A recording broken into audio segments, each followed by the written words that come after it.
In this lecture, we're going to be creating a compare program in Java. You might remember from our last lesson, we installed Sublime Text, which makes it easier to create code. So I'm going to start by deleting all this stuff here, and I'm going to be creating a program called compare.java. So with this Java program, what we're looking for when we see like this equals to, it's true or not true, rather true or false basically is what we're looking for. So every time you should see the output, it should be true or false.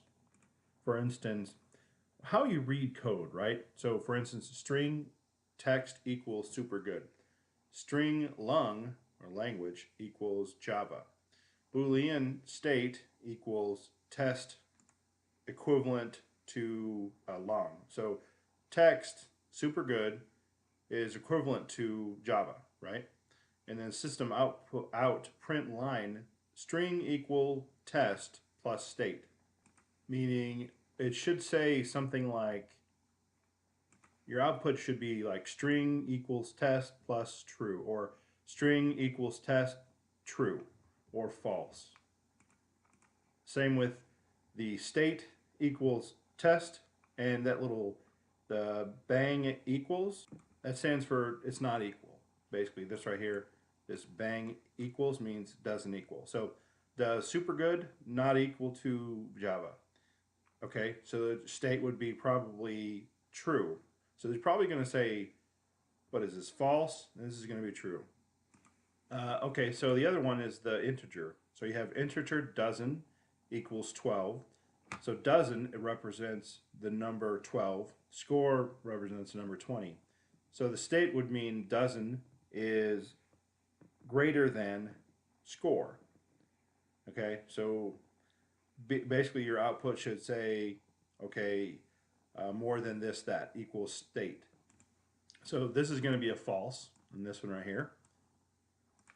And finally, this one's going to be a true, because less than, so a dozen, 12, is less than 20. That's how you read that, by the way. So this right here would be true. So let's run our program, our compare.java program. First we need to move it in the bin file, and then we'll run it, or rather compile it.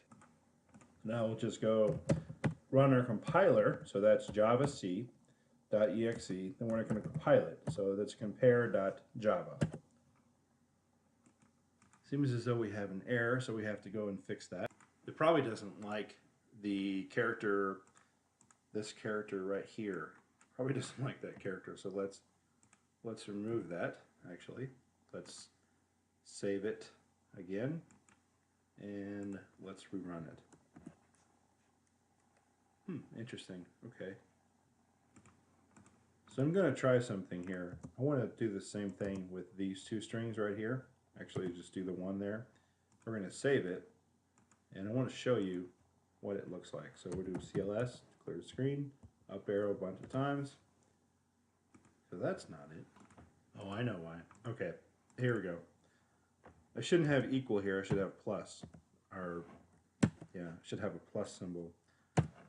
Because, yeah, I should have a plus symbol. Yeah, that's right.